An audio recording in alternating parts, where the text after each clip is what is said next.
So today's question is, was Aleister Crowley a genuine occultist that was looking for spiritual enlightenment, or was he some kind of fantasist, narcissist, hedonist?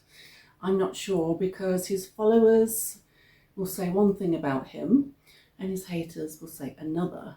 So I'm hoping that this tour that I'm about to show you will help you gather more information about him and maybe come to a conclusion, because to be honest, I still haven't.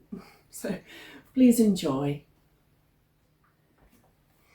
Hi, it's me again. I forgot to mention that the tour is called the Crowley Crawl and it's hosted by Marco Visconti.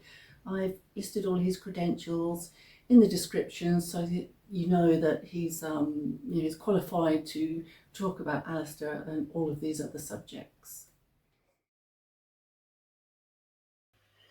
The tour starts at the magnificent Cleopatra's Needle that offers stunning views of London across the River Thames. To this day, rituals are still performed here after Crowley, in 1936, gathered a group of men here at dawn for a ceremony. Here's Marco in action to give you a taste of his tour. I like this. So this connections is what makes magic real. But also, this has a Crowley story. So let's go back to December of 1937. At this point of life, I mean, which is in 1937, Crowley is towards the end of his life. I'm gonna speak about Crowley, expecting that most of you will know about his story. So if not, you feel free to ask me more. But something I have to point out is that by 1937, and so at the onset of the turmoil that would get us through World War II, Crowley's in a point of his life where he's done a lot already. Okay, first and foremost, he burned through his inheritance. Crowley inherited more or less the equivalent of £6 million, and by the time he was 18, and by the time he was 30, that money was gone. I've been obsessed and studying Crowley all my life. I cannot understand how that happened because to burn through all that money, he must be living large, and of course he was living very large, as we will see in some of our steps later on. But anyway, in 1937, he already has been a mystical leader for a long time, most of his life already. He started a magical order called the AA, that stands for Argenteum Superstar. At least this is the name it is known to the known initiates. So it seems like a lot of the societies that Crowley was initiated into were influenced by the Masons. So this is why the next two buildings that we're going to see are important in the whole Crowley story. There has been a Freemason soul in this place for a long time, and this was it. In fact, this was the old Freemason soul, right? And if you can see, in fact, today's Freemason soul shares walls with this hotel and restaurant called now. And in fact, there are still ways to go from that building into this building. Interesting enough, not from this building into this building. Like the doors open only in one direction. So, Freemason soul was the original Freemason soul here, and you can still see a little bit of the of the motifs that you can. This was the building where the Golden Dawn would use to actually meet, and so Crowley's initiation to Golden Dawn actually happened in this building here. Crowley was kicked out of the Hermetic Order of the Golden Dawn because of his experimental and often chaotic magic with sex and drugs. He was also considered an irregular Freemason by the Freemasons, as he was initiated into Masonic lodges that were either clandestine or unrecognised by the Grand Lodge of England. This led to Crowley creating his own occult order, the Astrum Argenteum.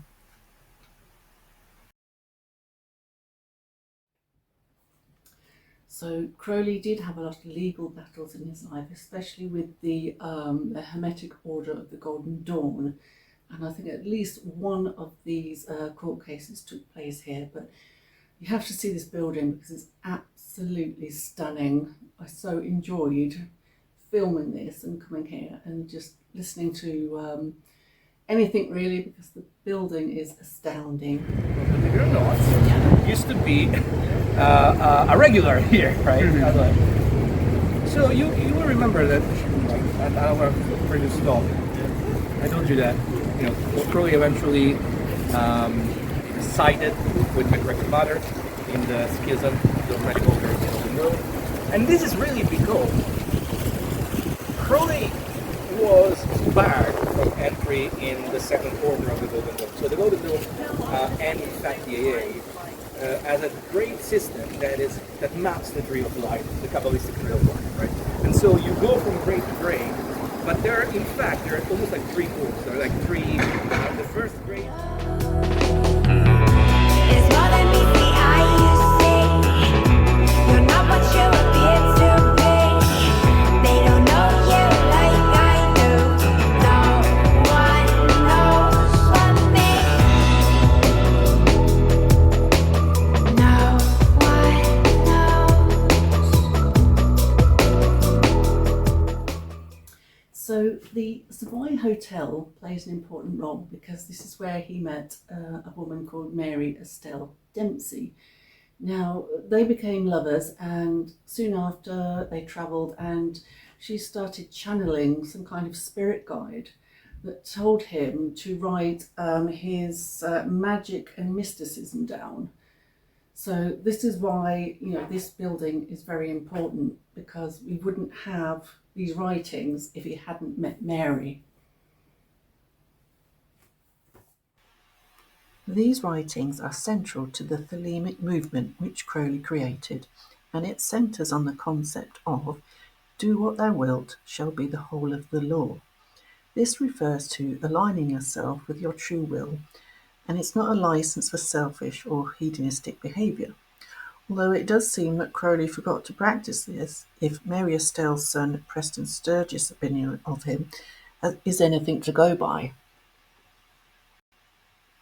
Mary met Crowley in 1911, and at this time Preston was only 13 years old. But he still got to know Crowley quite well and described him as depraved, vicious and revolting, and claimed he felt fortunate to have escaped with his life. Mary also fled Crowley after only a brief 3-month torrid affair with him. So in conclusion, I'm none the wiser about Aleister Crowley, to be honest, because his followers will support him, his haters won't. So, but despite that, I had a thoroughly enjoyable time on the tour. We saw bookshops, we saw the place where J.K. Rowling got inspiration for Diagon Alley in her books. We got to know each other. We went to a pub for a drink and a meal and a sit down. Well, not a meal, but we just went to relax and have a chat. And, the whole day was so much fun. I highly recommend it. So if you want more details, it's all in the description. Thank you for watching, and goodbye.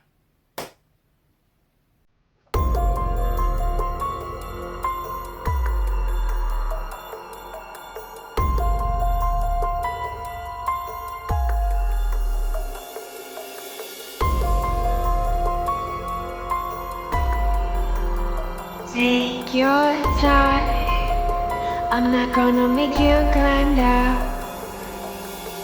You're getting beat down to turn out. You say I'm not your kind. Come on, you didn't think I would find out. Take a side or fade out. You need your floorboards. Where you carry deep down.